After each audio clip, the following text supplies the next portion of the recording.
selamat pagi Bapak-Bapak semuanya. Assalamualaikum warahmatullahi wabarakatuh. Salam dan bahagia Bapak-Bapak semuanya. Alhamdulillah, puji dan syukur kita panjatkan kepada Allah Subhanahu wa Ta'ala karena pada kesempatan kali ini kita bisa berkumpul dalam acara penerapan atau aksi nyata mengenai budaya positif di lingkungan atau di jurusan Teknik Otomotif SMK Negeri 7 Bale Endah. Sholawat serta salam semoga tercurah kepada junjungan kita Nabi Muhammad SAW, kepada para sahabatnya dan kepada kita semuanya. Yang saya hormati Pak Suharwanto, mewakili manajemen selaku Wakil Kepala Sekolah Bidang Kesiswaan. Kemudian yang saya hormati Pak Eko Sugianto selaku Kepala Program Keahlian Teknik Kendaraan Ringan Otomotif.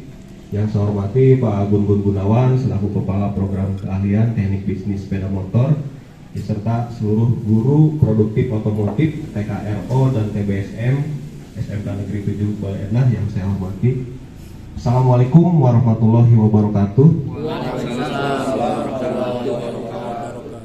Salam dan bahagia Bapak-Bapak seluruhnya.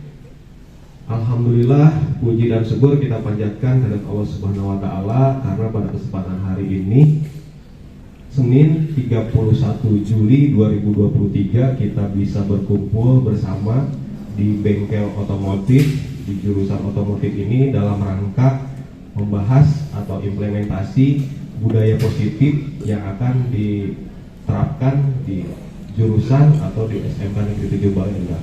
Sholawat serta salam semoga tercurah kepada junjungan kita Nabi Muhammad SAW, kepada para sahabatnya dan kepada kita semuanya. Bapak dan Bapak-Bapak seluruhnya, pada kesempatan kali ini tujuannya yang pertama yaitu saya Cecep Dalda Astamalia selaku calon guru penggerak angkatan 8 di SMK Negeri 7 Bale Endah ini akan menyampaikan, akan mendiseminasikan salah satu materi atau salah satu pembahasan di modul calon guru penggerak yaitu mengenai budaya positif. Tetapi saya di sini bukan hanya sekedar tugas saja, tetapi kita sharing bersama bagaimana kita mempunyai semangat bersama ke depannya untuk bisa mengimplementasikan mengenai budaya positif. Oleh karena itu, selain sosialisasi dan juga nanti kita akan bahas bersama, dan mudah-mudahan ini menjadi kesepakatan nantinya untuk kita bersama-sama mengimplementasikan itu.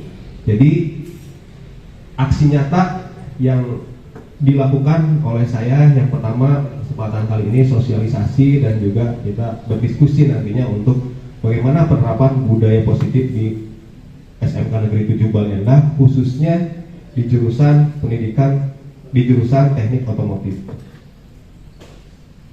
Selanjutnya sebelum ke bahasan mengenai budaya positif, saya akan memberikan gambaran dulu mengenai paradigma dan visi guru penggerak. Jadi budaya positif ini merupakan modul modul 1 bagian keempat, modul 1.4. Tetapi sebelumnya sebagai guru penggerak saya mendapatkan materi mengenai filosofi pendidikan di Hajar Dewantara, kemudian nilai-nilai dan peran guru penggerak di modul 1.2 dan visi guru penggerak di modul 1.3 dan terakhir modul 1.4 yaitu budaya positif yang akan kita diskusikan pada kesempatan kali ini. Jadi budaya positif ini yang akan diimplementasikan ini berlandaskan dari awal bagaimana kita memahami mengenai pendidikan itu, kemudian bagaimana kita menyadari nilai-nilai dan peran sebagai guru penggerak atau guru. Selanjutnya visi dan sebagai guru penggerak ini dan aksi nyata bagaimana kita untuk melayani murid ini yaitu dengan modul 1.4 yaitu mengenai budaya positif. Saya akan sepintas saja, Bapak-bapak seluruhnya akan saya memberikan gambaran. Jadi ini yang tadi saya sampaikan tahapannya. Dari mulai saya mempelajari filosofi pendidikan, kemudian nilai-nilai guru penggerak, visi guru penggerak, dan budaya positif. Tujuannya adalah kita ingin membentuk karakter seorang atau siswa-siswa yang mempunyai menunjukkan profil pelajar Pancasila. Apa saja? Yaitu dimulai dari beriman, bertakwa kepada Tuhan Yang Maha Esa dan berakhlak mulia, kemudian kebinekaan global, bergotong royong, kreatif, bernalar kritis, mandiri, yaitu menjadi seorang profil pelajar Pancasila. Itu tujuannya salah satunya. Kemudian diawali dengan filosofi pendidikan. Pendidikan menurut Ki Hajar Dewantara adalah menuntun, yaitu menuntun segala kodrat yang ada pada anak agar dapat mencapai keselamatan dan kebahagiaan setinggi-tingginya, baik sebagai manusia maupun masyarakat. Kemudian pendidikan hamba pada murid, yaitu pendidikan yang harus berpihak pada murid, memperhatikan minat, bakat, dan karakteristik gaya belajar murid. Kemudian pendidikan sesuai kodrat alam dan kodrat zaman, pendidikan yang harus dapat menjawab tuntutan zaman tanpa melupakan kebudayaan. Dari filosofi ini kita bagaimana, sehingga saya mempunyai pemikiran bagaimana seharusnya kita melayani siswa, dan mulai bagaimana harus menuntut, bagaimana pendidikan itu harus kemudian bagaimana pendidikan itu harus sesuai dengan kodrat alam dan kodrat zaman. Nah, itu salah satu dasar untuk kita menerapkan budaya positif sehingga tujuan dari pendidikan ini bisa tercapai. Filosofi pendidikan ini bisa kita terapkan di lingkungan kita, di otomotif, di SMK Negeri 7 Bale Endah. Itu yang pertama. Kemudian yang kedua yaitu nilai-nilai dan peran guru penggerak. Ini apa saja dari pernyataan Ki Hajar Dewantara, maka seorang guru dalam dirinya harus memiliki nilai-nilai serta menjalankan perannya agar mampu menuntun tumbuh kembangnya murid melalui pengajaran yang berpihak pada murid. Jadi sengaja saya kasih warna berbeda bagaimana peran atau nilai-nilai guru penggerak ini harus bisa menuntun dan berpihak pada murid. Apa saja perannya? Yang pertama, nilai-nilai guru penggerak itu adalah berpihak pada murid, kemudian mandiri, reflektif, kolaboratif, dan inovatif. Ini sepintas saja saya sampaikan ya, sehingga kita bisa mengevaluasi, introspeksi atau refleksi diri. Apakah nilai-nilai guru ini sudah kita bisa terapkan, sudah dilaksanakan atau belum? Kemudian peran ini yang penting juga di seorang guru, yaitu bagaimana guru itu harus menjadi pemimpin dalam pembelajaran. Tentu saja ini merupakan tugas utama kita sebagai pendidik. Kita memimpin pembelajaran di kelas, di luar kelas, atau di lingkungan sekolah. Itu yang pertama. Kemudian mewujudkan kepemimpinan murid. Ini juga menjadi peran kita sebagai guru penggerak. Jadi dituntut untuk murid itu bisa menunjukkan jiwa kepemimpinannya dalam proses pembelajaran. Selanjutnya mendorong kolaborasi, karena kita tahu bahwa tidak mungkin siswa atau murid itu hanya sendiri saja tanpa kolaborasi, karena tujuan baik itu di pembelajaran, baik itu di organisasi, maupun nanti ketika langsung di lapangan kerja atau di bermasyarakat, itu memerlukan kolaborasi. Sehingga bagaimana kita harus berperan mendorong supaya proses pembelajaran, proses pendidikan murid itu menunjukkan bisa berkolaborasi. Selanjutnya menjadi coach bagi guru yang lain. Nah, ini alhamdulillah ya, di otomotif ini di SMK Negeri 7 Bale Endah ini sudah kita laksanakan, sehingga beberapa tahun terakhir ini posisi guru menjadi coach antar guru itu sudah kita laksanakan.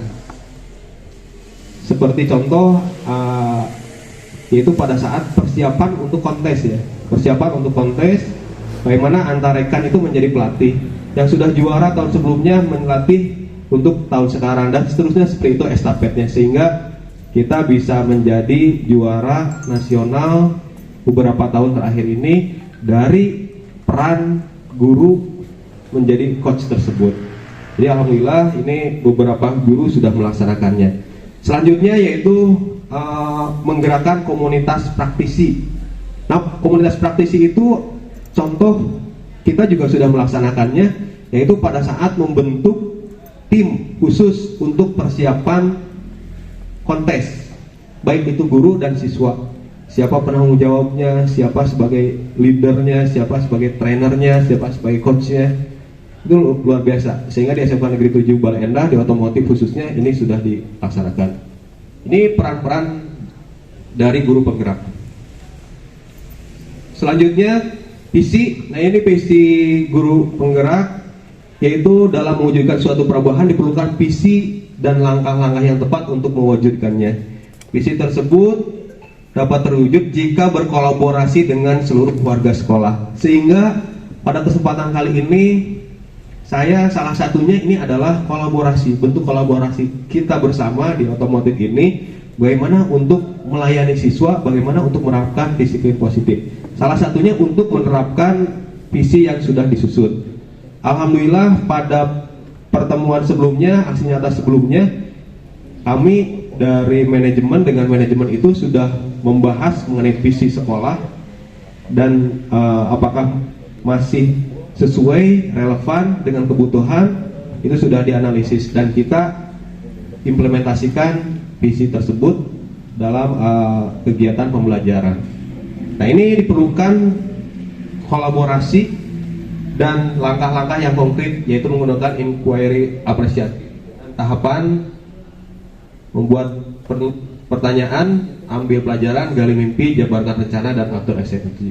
Ini sudah dibahas di sebelumnya, kalau yang ini. Selanjutnya yang akan dibahas pada kesempatan kali ini yaitu budaya positif. Ya, budaya positif ini harus menimbulkan rasa aman dan nyaman kepada seluruh warga sekolah. Namun pada budaya positif ini kita harus mengetahui cara atau tahapan untuk mewujudkannya, yaitu dengan tahapan yang tadi, tahapan bagja sebelumnya.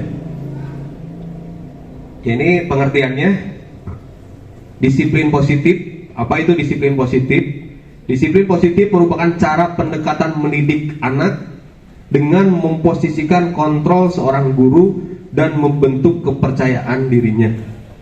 Jadi tidak hanya disiplin saja, disiplin mengenai aturan, tetapi bagaimana di sini disiplin positif ini ada pendekatan mendidik anak dan memposisikan kontrol kita sebagai guru. Kemudian disiplin positif ini juga berkaitan dengan nilai kebajikan dan keyakinan, yaitu tujuan mulia yang mengacu pada nilai-nilai dan prinsip pada seorang yang dianutnya. Saya akan sampaikan di sini ada 5 posisi kontrol seorang guru. Yang pertama yaitu sebagai penghukum. Saya sampaikan dulu secara keseluruhannya. Itu yang pertama sebagai penghukum, yang kedua sebagai pembuat rasa bersalah, yang ketiga sebagai teman, yang keempat sebagai pemantau, yang kelima sebagai manajer. Ini 5 posisi kontrol guru. Nanti kita refleksikan diri masing-masing, introspeksi diri masing-masing. Kita sekarang di posisi mana? Atau yang biasa kita lakukan dari 5 posisi kontrol ini, mana yang paling dominan? Yang 5 ini bukan berarti satu ini menjadi pilihan, bisa beberapa. Nanti kita masing-masing atau beberapa perwakilan untuk pada selama ini saya memposisikan sebagai kontrol guru itu, saya di posisi penghukum misalkan. Saya di posisi sebagai teman. Nah, itu nanti kita bahas setelah saya menyampaikan mengenai bagaimana seorang guru sebagai penghukum, bagaimana sebagai pembuat rasa bersalah, sebagai teman, dan seterusnya.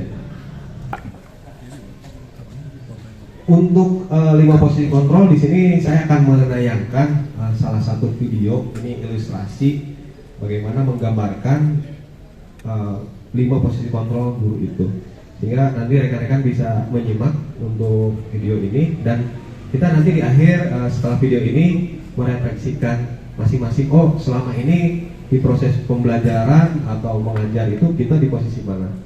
Oleh karena itu silakan rekan-rekan untuk menyimak video dari 5 posisi kontrol yang ada di depan ini.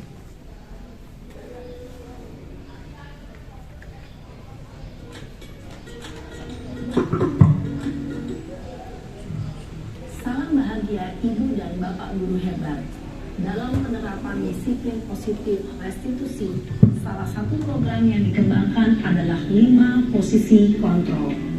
5 posisi kontrol dalam restitusi adalah proses perjalanan seorang pendidik agar dapat mengenali dirinya. Pada video kali ini, kita akan membahas tentang 5 posisi kontrol yang dikembangkan oleh Diane Goosen dan contoh penerapannya.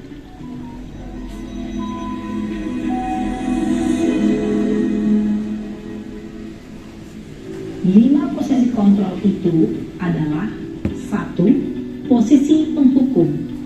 2. Posisi pembuat merasa bersalah. 3. Posisi teman. 4. Posisi pemantau atau monitor. Dan 5. Posisi manajer. Untuk lebih memahami kelima posisi tersebut, mari kita saksikan kasus Naren yang terlambat hadir 20 menit di sekolah dan melihat bagaimana kelima posisi kontrol dalam menghadapi masalah tersebut.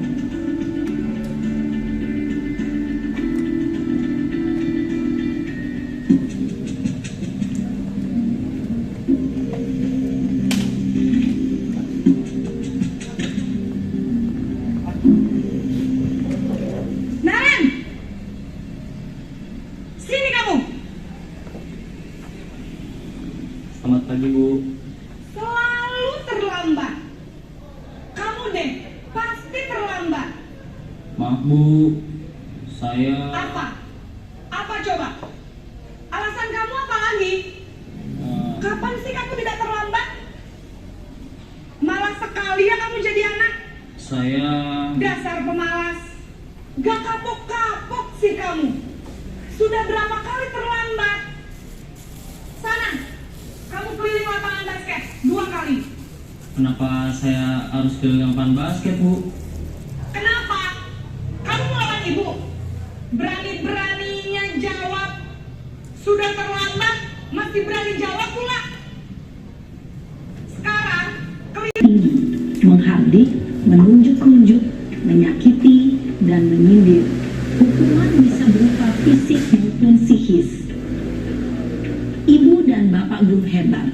Dampak yang terjadi pada murid ketika guru berada pada posisi penghukum adalah murid cenderung akan memberontak, bahkan menyimpan dendam.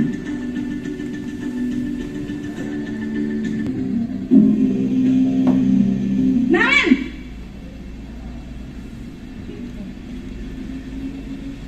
Selamat pagi, Bu. Naren, kamu kenapa terlambat lagi, nak? Ya Tuhan, Naren, kamu senang ya bikin ibu susah ya? Kalau kamu terlambat lagi, nanti ibu yang ditegur bapak kepala sekolah, nak. Disangka ibu tidak bisa membina kamu. Duh, gimana ini? Maaf, Bu. Duh, Gusti Naren, kamu suka ya kalau ibu ditegur bapak kepala sekolah? Terus, sekarang ibu harus tulis apa ini di buku absen? Ini kamu sudah sering terlambat loh. Ibu harus apa coba? Maaf, Bu. Maaf sekali. Ya sudah, lain kali jangan bikin ibu susah lagi ya, nak ya. Ibu tidak akan kuat lagi kalau kamu begini terus. Bisa jantungan kalau ibu ditegur bapak kepala sekolah. Sana cepat ke kelas. Maaf ya, Bu. Maaf sekali.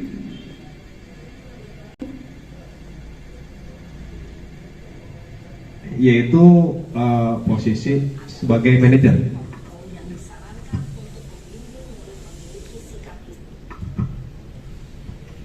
Posisi manajer adalah posisi kontrol yang disarankan untuk membimbing murid memiliki sikap disiplin yang positif, yaitu murid yang mandiri, bertanggung jawab, dan dapat memecahkan masalah. Tujuan dari posisi ini adalah agar murid dapat berefleksi atas tindakannya. Guru akan dengan tulus memberikan pertanyaan-pertanyaan bermakna, sehingga membuat murid dapat belajar dari kesalahannya dan mencari sebuah solusi untuk menyelesaikannya. Ibu dan Bapak guru hebat, setelah mengamati adegan kelima posisi kontrol tadi, kira-kira posisi mana yang paling ideal? Posisi mana yang dapat menunjang motivasi intrinsik murid? Ya, tentu posisi manajer. Posisi ini memang posisi. Terima kasih Bapak-bapak semuanya. Tadi dari tayangan tadi, yang pertama yaitu yang menjadi bahan pembahasan kita bersama-sama dari 5 posisi kontrol ini yang sudah tadi ditayangkan video. Menurut bapak-bapak semuanya ini atau mewakili nanti beberapa orang, posisi mana yang ideal untuk meningkatkan, membangkitkan motivasi murid itu? Yang kedua, sekarang dominannya ini selama ini kita mengajar itu di posisi yang mana? Oleh karena itu, diskusi kita kali ini silahkan nanti ada yang ingin menyampaikan tanggapannya atau refleksi terkait video yang tadi, yang mana yang ideal dari 5 posisi tersebut. Yang kedua, kita sekarang di posisi yang mana? Silahkan, barangkali ada yang ingin menyampaikan. Oh, silakan Pak Hadiansyah. Mic-nya ada Pak ya? Ada. Ya, silakan Pak Hadi. Assalamualaikum warahmatullahi wabarakatuh. Terima kasih atas kesempatannya. Setelah menyimak dari video tersebut, saya terinspirasi bahwa ternyata cara saya mengajar belum tentu baik pada saat ini. Artinya saya terinspirasi dengan cara mengajar sebagai posisi kontrol guru sebagai manajerial, Pak. Ternyata itu menurut saya lebih sempurna, karena dengan kita menerapkan posisi kontrol sebagai manajerial, membuat siswa nyaman tanpa ada kesenjangan terhadap gurunya. Akan tetapi siswa merasa segan, Pak, bukan merasa takut. Mungkin hal ini yang perlu kita terapkan, yang selama ini posisi guru yang saya rasakan. Terkadang saya sebagai teman, Pak, poin yang ketiga, tapi terkadang saya juga ada di posisi yang A sebagai penghukum. Jika siswa mungkin terlambat ke kelas, yang kemudian siswa tidak berpakaian rapi, tidak tepat waktu dalam menggunakan pakaiannya, misalkan di jam praktek masih pakai baju batik, Pak, misalkan, itu terkadang merasa terpanggil spontanitas menghukum siswa, Pak, walaupun dalam kategori hanya sebatas nggak sampai fisik ya, Pak ya. Nah, mungkin itu saja, Pak, pendapat saya. Jadi saya berpendapat sebaiknya saya pribadi masukkan untuk saya setelah melihat teori ini, saya akan berusaha untuk menjadikan posisi saya sebagai guru, sebagai kontrol dalam sebagai manajerial, Pak. Itu pendapat saya. Mangga, sekian dari saya. Assalamualaikum warahmatullahi wabarakatuh.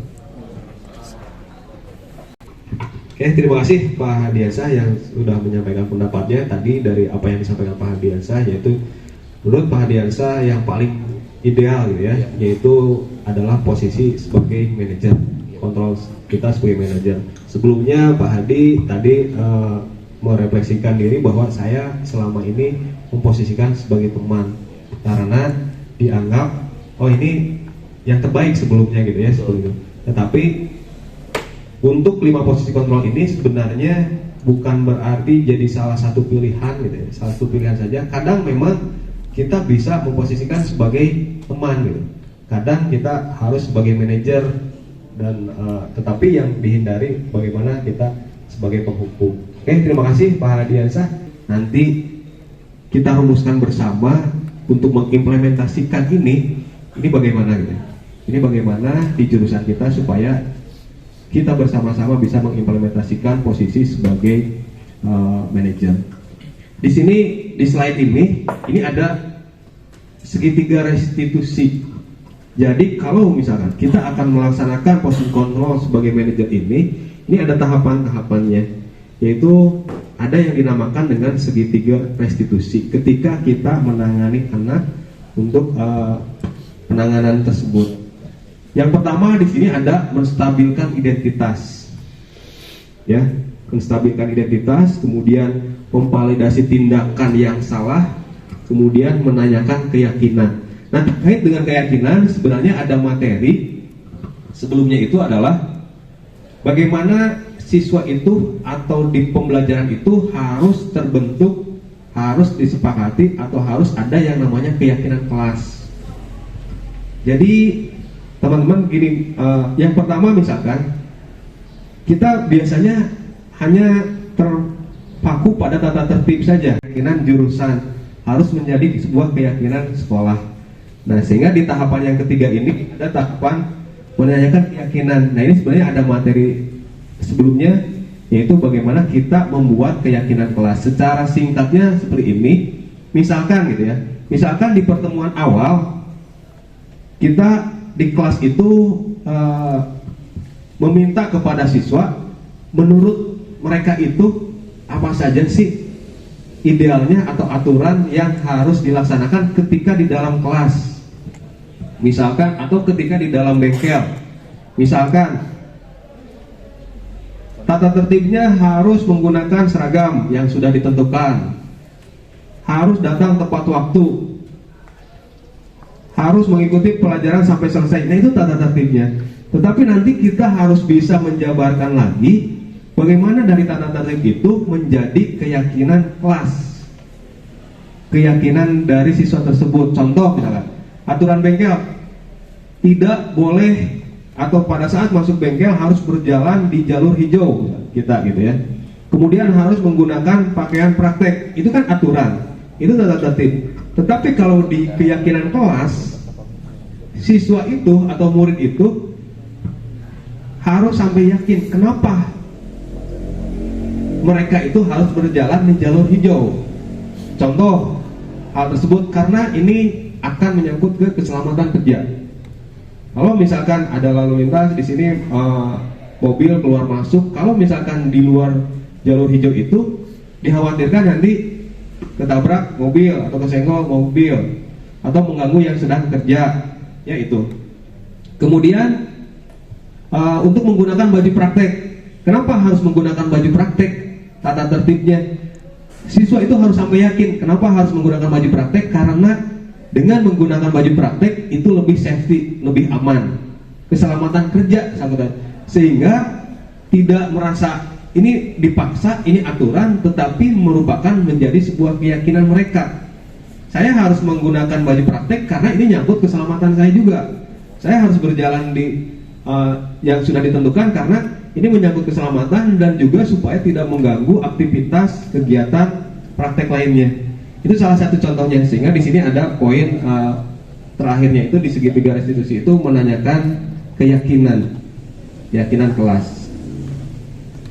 Oleh karena itu, supaya rekan-rekan bisa memahami mengenai segitiga restitusi ini, saya akan menyampaikan ilustrasi video yang sudah saya bikin, bagaimana tahapan-tahapan untuk melaksanakan kita sebagai manajer dan menerapkan segitiga restitusi ketika menghadapi atau menangani murid gitu. Oleh karena itu nanti bisa disimak lagi salah satu video contoh penerapan segitiga restitusi untuk menerapkan posisi kontrol kita sebagai guru. Video yang saya buat menjadi salah satu tugas sebelumnya, yaitu mengenai praktek segitiga restitusi, sehingga rekan-rekan bisa mendapat gambaran atau mengilustrasikan bagaimana kita menerapkan 5 kontrol tersebut dengan menerapkan nih segitiga restitusi, gitu ya.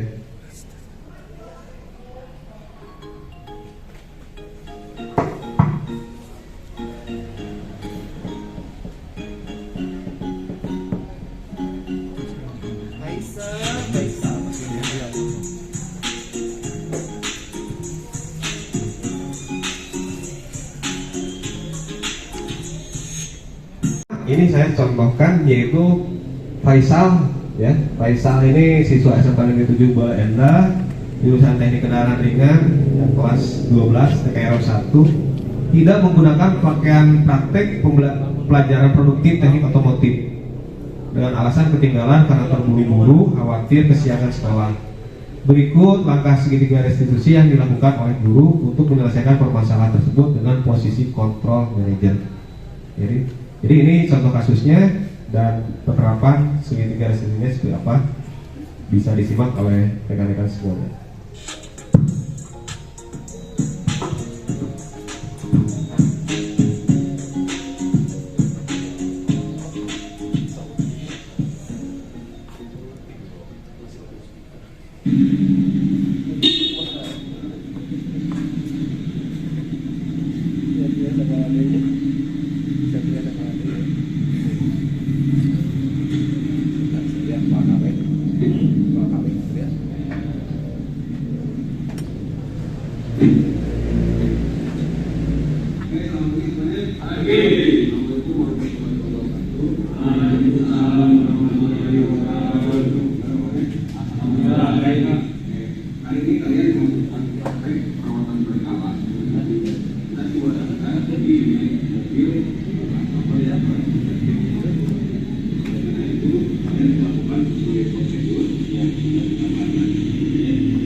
Tahapan yang pertama itu menstabilkan identitas.